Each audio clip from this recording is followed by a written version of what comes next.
Good evening from Channel 5 News. I am Joe Groseclose. And I am Jason Fleming. Tonight's top story, after his interview with Oprah, many speculated that Lance Armstrong was unfairly targeted for performance-enhancing drugs. The truth is that Lance was targeted because he was the most skilled and aggressive doper. Many still consider Lance the greatest cyclist of all time, but Yahoo Sports reports since he was stripped of all his Tour de France titles and his Olympic medals, he is referred to as the greatest fraud in sports. The defendant in a Newark schoolyard murders gets 195 years in prison. Julian Schwartz has more on this story. Thanks, Julian.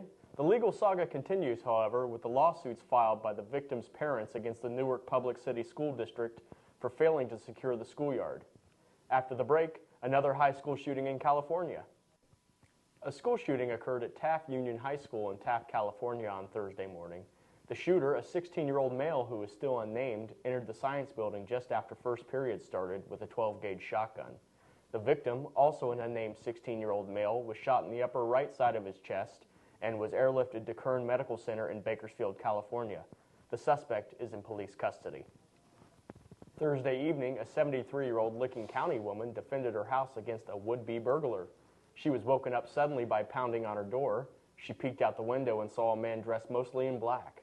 Knowing the area had several break-ins, she grabbed for her gun, pecked it against the window, and said, "You get up that driveway and make sure it's the last time you ever come to this house." Experts say in the right hands, guns can save lives and protect homes. 15 years ago, Margot Riphagen was having a party while her parents were out of town. As the party began to get out of control, dozens of people filled her house.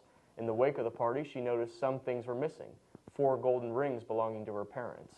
Now, 15 years later, the thief returned the stolen items to her mother in a letter. The thief explained in the letter how they now knew how sentimental some things are and was signed "a dumb kid who wanted to right a wrong." Better late than never, I guess. Thanks, Scott. On Thursday, Quetta, Pakistan was the scene of a bombing that claimed the lives of 81 Shiite Muslims and wounding 170 others.